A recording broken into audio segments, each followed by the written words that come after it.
Hello, hello. Gemini Collective, ako po si James from James Tarot PH. Ito po ang inyong bonus reading para po sa inyong Pebrero, Pera and Career.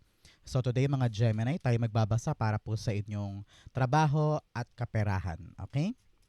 So let's begin. Inhale and exhale. Holy Spirit, Spirit Guides, ibigay natin kay Gemini ang mga mensaheng dapat nilang malaman para sa buwan na ito. In your overall energy, meron po kayong the Knight of Wands. Beautiful. In the area of what you need to focus on, meron po kayo the Two of Cups.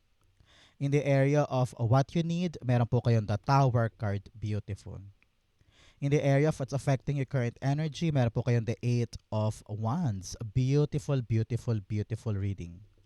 In your near future, meron po kayong the Six of Wands. Yes. In the area of your challenge for the month, meron po kayong the Nine of Wands.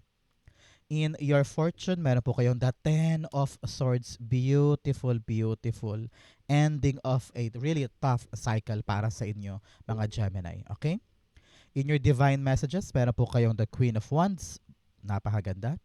At ang outcome niyo po for the month sa larangan ng pera and career, ito po yun. Mamaya sabay-sabay natin siyang bubuksan at the end. But first, mga mahal kong Gemini, thank you po muna sa inyong mga donations. Saka po sa mga hindi nag-skip ng ads, malaking tulong po yan every time po na meron tayong libreng reading para po sa inyo. Salamat din po sa bawat like and comment, malaking support na rin po yan. Thank you. So, in the background of your reading, meron kang the Devil card. Okay, Gemini, sabi ng yung spirit guides, ngayong linggong ito, pakawalan mo ang sarili mo sa mga fears or mga takot mo tungkol sa isang bagay. Narinig ko na medyo nag-aalangan ka because you're afraid to fail, you're afraid of failure, or takot ka na magbago yung sistema because may kaakibat kasi yan na responsibilidad kaya parang ayaw mo galawin. Some of you are afraid of judgment na baka husgahan ng kaibigan, husgahan ng ibang tao, medyo naiilang ka or nahihiya ka at some point. Pero sabi dito, pakawalain mo ang sarili mo sa limitado mong pag-iisip or limitado mong galawan. You deserve better, you deserve more, you deserve bigger things. Kaya bakit mo daw kinakadena ang sarili mo sa isang limitadong space? Kitang-kita ko dito yung release. Pakawalan daw lahat ng negativity, lahat ng duda. Marami ka rin daw takot na wala naman daw basihan. So make sure na you need to really set yourself free para makuha mo na yung para sa'yo. Okay? So clarify natin to by using the card of the month. You have happiness. Happiness comes from a fulfilled heart and harmonious relationship. Sabi dito, mas paganahin mo yung kaligayahan mo this time. Appreciate what you have. Appreciate the people around you. At yung mga nagbubukas sa pintuan. Huwag mo daw pangunahan ng nega, ng takot, ng duda. Just embrace it with joy and happiness. Okay?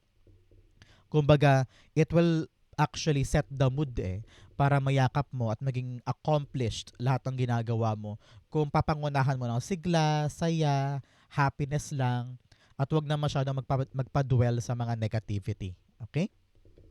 Especially in your core energy, you have the Knight of Wands. Both cards here, magkatabi pa, Gemini. You have the Knight of Wands and the Eight of Wands telling you na merong mabilis na acceleration sa ginagawa mo. May mabilis na aandar, mabilis na magkakaroon ng resulta, or mabilis na matatapos para sa'yo yung isang bagay. Nakita ko dito, kailangan mo lang talaga humakbang. Take on that challenge, take on this adventure, at makikita mo na hindi pala siya ganun kahirap or hindi pala siya ganun kabigat. You have these two cards together telling me talaga mayroon kang aasahan na good news. Meron ka sigurong hinihintay na go signal or magandang balita or confirmation from something, at ito yung indikasyon na yes, darating sa iyo yung good news na magpapa-accelerate o magpapabilis ng ginagawa mo ngayon. Kaya anong dapat gawin ni Gemini? Huwag matakot sumubok. Huwag mo limitahan ng sarili mo na, ay ayoko, nakakatakot. Ay ayoko, parang mahirap. Ay parang hindi ko deserve yan. Learn to really throw away yung nega mong iniisip and just fight. Go for it. Chase it. give it a chance, give it a go, para makita mo kung ano yung magandang dulot na pagbabago. Tingnan mo naman, pag angat mo, you have the Tower card, changes are coming. So, kapag inaccept mo tong new journey, talaga may magandang pagbabagong mangyayari. Okay? So, congrats po. Clarify natin siya with our clarifier. The Knight of Wands is being clarified by the Seven of Swords. Okay? Panahon to, Gemini, para hindi na umiwas. Okay? Sometimes, nag-walk away ka on something kasi ayaw mo pag-usapan, ayaw mo makante, ayaw mong harapin, kumbaga, in general. But here, kayo po yung pinapayuhan na tama na yung pag-iwas.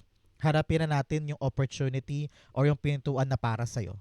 Sabi dito, kung gusto mo talagang magbago ang buhay mo at makabangon totally sa mga pinagdaanan, kailangan mo daw mag-isip ngayon, Gemini, na makabagong atake or makabagong paraan para ito ay magkaroon ng maganda at smooth sailing na daloy para sa'yo. Okay? Nakita ko dito na yung dati mong ginagawa na alam mong pumalya na before, wag mo na ulit gawin kasi hindi na siya a-apply this time. Okay? Find newer path, newer solution, newer strategy para ito ay magdire-diretso para sa'yo. But most definitely, this is a brand new opportunity for you na dapat mong tahakin. Okay? Congrats. So, mga Gemini, ilapag mo na sa baba ang iyong mga pera and trabaho manifestation.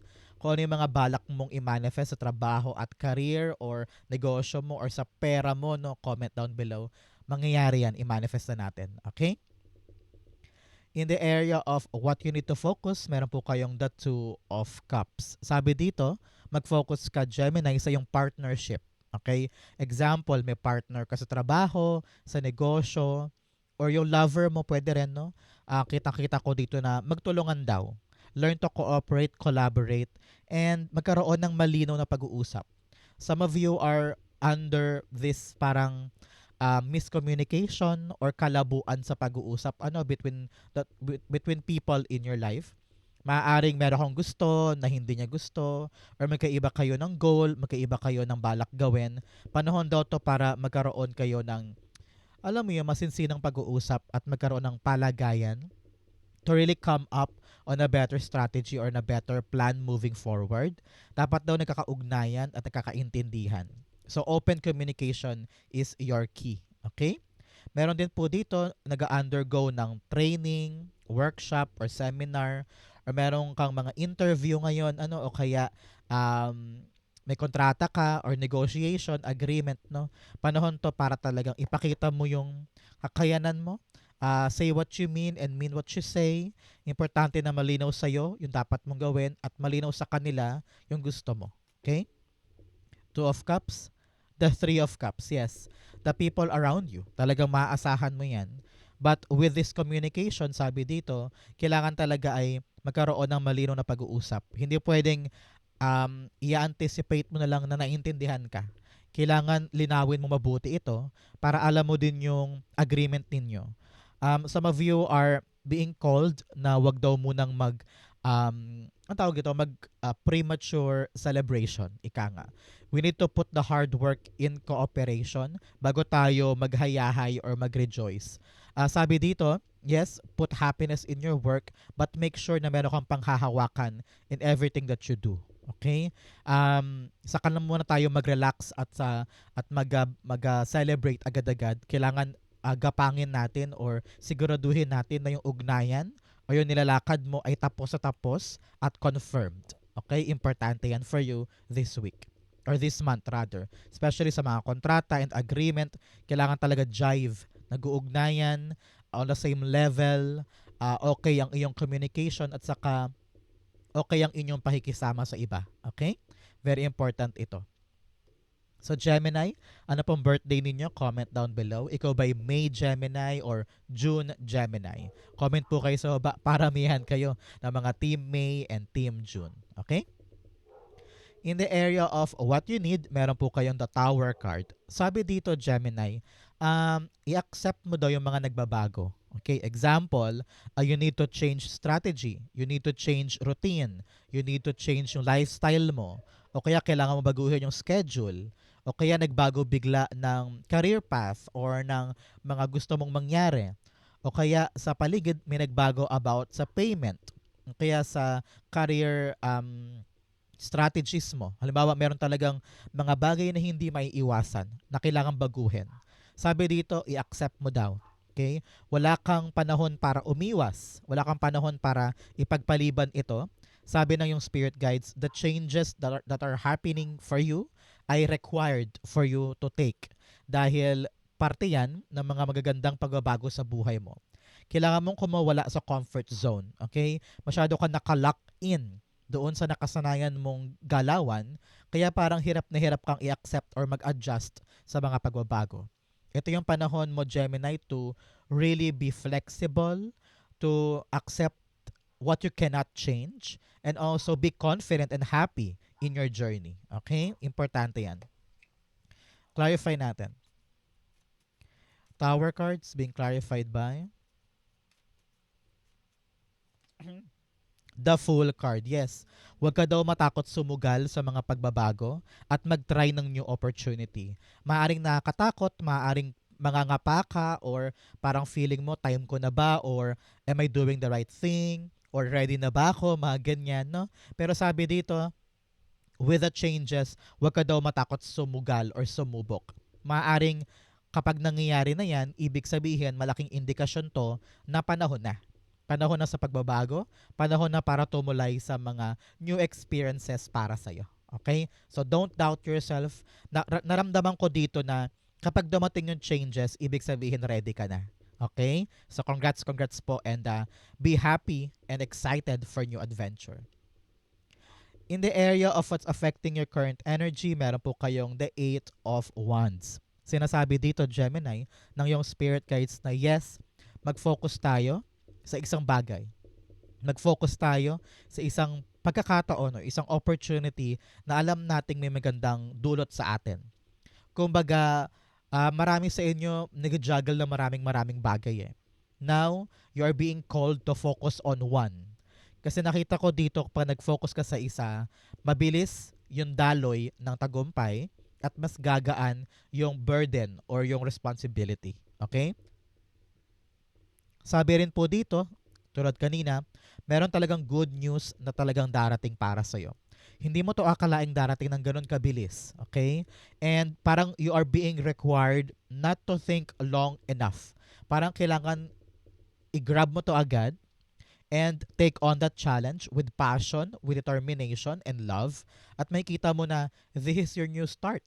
This is your new life moving forward.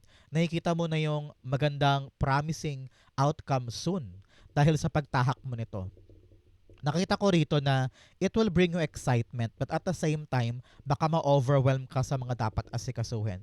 Siyempre, bagong bagay yan, bagong unfamiliar thing. So parang ang daming dapat asikasuhin left and right na to the point na parang teka, nakaka-overwhelm, nakakapagod. Pero you need to really focus your eyes on the prize, eyes on the target. Kailangan makita mo kung gaano kahalaga yung bagay na gagawin mo ngayon.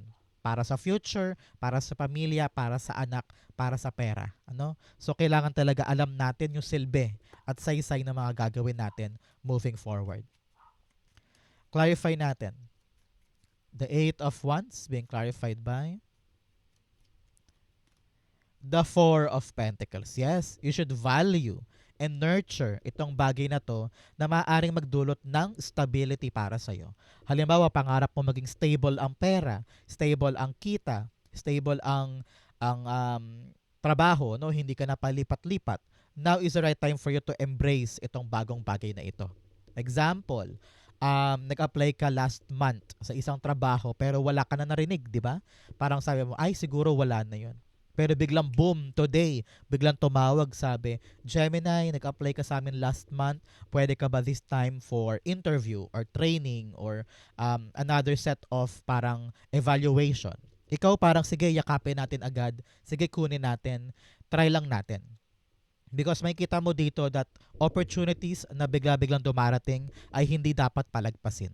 Okay? Very important to para sa'yo. In your near future, meron po kayong the 6 of Wands. Sabi dito, yes, ang tabiyanan mo after watching this video, 6 days, 6 weeks, or 6 months, talaga namang victorious ka na sa ginagawa mong yan. no? Kung anong tong pagsugal mo or pag-try mo ng isang bagong bagay na totally niyakap mo at binigyan mo ng chance, heto ka. Very, very, very successful. At talagang nakuha mo yung matamis na bunga or matamis na outcome sa pagsugal mo na ito. Talagang hindi mo pinalagpas yung pagkakataon. You did your best. And here you are, nakalaya ka na sa dati mong tanikala o sa dati mong buhay at niyayakap mo na ngayon yung tagumpay ng pinaghirapan. Congrats for you. You're being called Gemini, na pangalagaan yan. Huwag i-take for granted para magdire-diretso yung tagumpay at totally maging stable ka na moving forward starting now. Okay? So, huwag mag-atubiling maging productive, maging masipag, maging kapaki-pakinabang dyan sa iyong ginagawa so that it will be fruitful for a very, very long time. Okay? Six of Wands being clarified by the Ace of Pentacles. Yes, wow. You are really planting the seed for a very solid, solid future. Kitang-kita ko dito na kung ano man tong biyaya or opportunity na tatanggapin mo moving forward, ito yung magdudulot talaga sa iyo ng solido, siguradong sigurado at may matibay na pundasyon in the future. Example, you are now taking this opportunity ng promotion or new leadership role o kaya balak mo ng magtayo ng negosyo, ganyan. Kung ano man to, lalago ito. At very, very victorious move ito para sa'yo. So congrats, a new blessing is coming that will make you win in the near future. Congrats po, i-claim mo to para sa'yo to. Okay? Congrats po. In your challenge, meron kang inner balance and deception. Sabi dito, Gemini, panahon na to para tignang mabuti at liwanagin sa isip natin kung ano yung mga bagay na ilusyon sa hindi. Okay? Marami kang ginagawa ngayon na parang marirealize mo na, ay, mali pala yun. Ay, mali pala yung pananaw ko dyan or mali pala yung atake ko dito. Dapat ko nang baguhin. Unang-una, dapat i-accept mo daw muna na yun ay mali.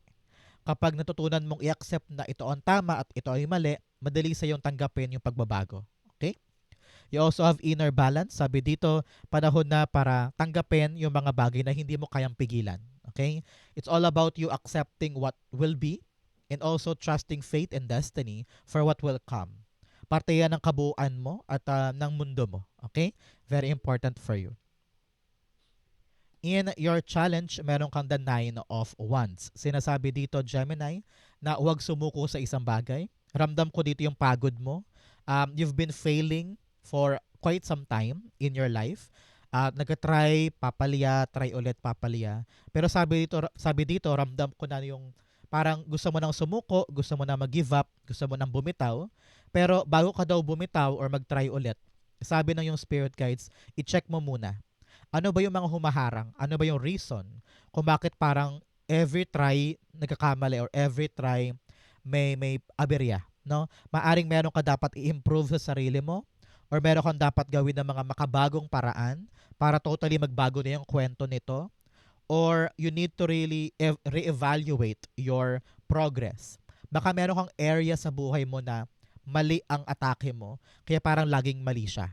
Okay? So, kailangan ngayon tayo ay mag-upgrade, learn to really review everything para kapag nag-try ka ulit, panalo ka na. Okay?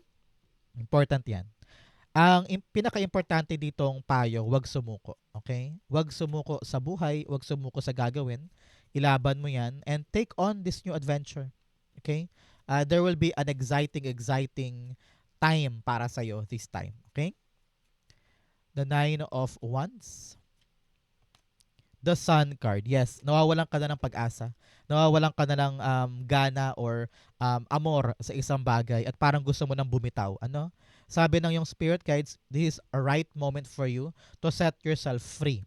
Free from perfectionism, free from judgment from others, free from the burden or pressure na dala-dala mo, no? Panahon to para talagang tanongin ng sarili, masaya pa ba ako dito? Okay pa ba ako dyan? Ano ba yung mga mali kong ginagawa? Paliwanagin mo ang isip mo para mahanap mo yung ugat and also yung fuel para makalaban ka pa sa buhay at wag sukuan yung pangarap na yan. Okay? In your fortune, meron kang enjoy the journey. Sabi dito, with happiness and freedom and kaliwanagan, i-enjoy mo lang. Huwag ka matakot sa mga bagong simula or sa changes na gagawin mo ngayon. Okay? Just enjoy the process. Hindi ka papabayaan ni God. Okay? Another message, your faraway places, get ready for new horizon. Yes, talagang meron kang papasukin na bagong opportunity, na mabilis ang acceleration, and then this new path moving forward. Congrats po, and huwag ka matakot. This is really a blessing na dapat mong i-embrace. Okay? In your fortune, meron kang the Ten of Swords. Sabi dito, this is a great sign. Gemini, yakapin mo to, i-claim mo to, pabangon ka na from something na talagang pinaglugmukan mo itong nakaraang linggo or nakaraang buwan. Some of you parang kinapos sa pera or nalugi or may nangyaring issue sa trabaho or career. Ito na yung moment mo na makakabangon ka na, makakabawi ka na. Kung ano yung pain na naranasan mo or struggling na talagang dinaanan mo, no? This is really an indication of ending. Tapos na, stop na this time ang kalbaryo mo dyan. So, ito na yung pagkakataon na maaaring may pintong magbukas, may good news sa darating, at mabilis ito ha. So, kung dati parang hirap na hirap ngayon, smooth sailing, dire-diretso, hindi mo kailangan matakot dito. Okay? Ito na yung chance mo para makabawi. Yung pag-asang hindi mo binitawan, ay nagkaroon ngayon ng magandang resulta. Sumikat ng araw sa buhay mo, Gemini, this time. Congrats po. Ten of Swords being clarified by the Eight of Wands. Yes, talaga namang 8-8. You have the abundant energy. You have the power this time, no? Para po makabangon, makabawi, gumawa ulit or kumilos ulit or start to zero again or start something this time. Your spirit guides are giving me the indication na nasa tamang direction ka. Okay? Kung ano man daw yung mga natapos noon or natenga noon or nadapa ka before, parang kaya daw nangyari yun because hindi yun para sa'yo. Kung ano daw yung papasok this time, Gemini, ito yung para sa'yo. Okay? So congrats. You are really on to your destined path moving forward. Pagbangon mo ngayon, marirealize mo yan na parang, okay now, this is for me. Ito yung para sa akin, yakapin ko na. Okay, parang ganyan. So, congrats. Parating na ang good news, talaga namang magpapabangon sa'yo. Congrats po. In your divine messages, meron kang a win-win outcome is forecast. Sabi dito, ano man ang mangyari, panalo ka dito. So, ito yung time for you para lumakas ang loob mo dahil talaga namang garantiya, may panalo ka this time. You also have believe in the impossible. Sabi ko nga, huwag limitahan ng mundo. Huwag mo isipin na, ay imposible to, ay imposible yan, ay di ko kaya yon. Believe in yourself and you will achieve anything. Okay? In your divinely message, you have the Queen of Wands. Yes, like I've said, believe in the impossible and believe in yourself. Kapag meron kang trust, kapag meron kang kumpiyansa sa sarili, you are a go-getter, nag-think positive ka lang, at huwag ka masyadong mag-isip ng judgment ng ibang tao. Kumbaga, keber ka sa kanila, keber ka sa kanilang opinion, sa kanilang sinasabi, sa kanilang ginagawa. Ang importante ikaw. Masaya ka ba sa journey mo? Confident ka ba sa ginagawa mong yan? Are you feeling yourself na parang, yes, this is mine, this is my destiny, this will make me happy? Go for it. Okay? Panahon to para sumubok ka ng mga bagay na magdudulot sa iyo ng labis-labis na saya at kaligayahan. You feel lighter, you feel free, you feel like you're in your best element. Importante yon. Okay? Clarify natin. Queen of Wands being clarified by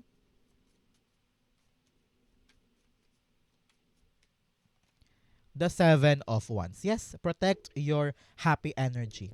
Kahit anong gulo ng mundo, wag mong hayaan na may sumira niyan. Kapag alam mong okay ka na at ginagawa mo na yung isang bagay na masaya ka, relax ka, happy ka, learn to protect that. Defend that position. Defend that life path para sa'yo. Kaya wag ka laging madaling matrigger by other people. Wag ka laging madaling sumabog or mapikon or magambala or pumatol, no? Learn to protect what you have. Okay lang kahit tahimik, okay lang kahit umiiwas ka sa iba or nagsosolo ka lang or kung alam mong this is your happy life. This is your peaceful happy life. Okay na yun. Hindi mo na kailangan ng external validation or approval ng iba. What makes you happy, keep it. And that is something that will give you a long-term happiness. Okay? So wag na mag-people please, learn to enjoy what you have. Okay?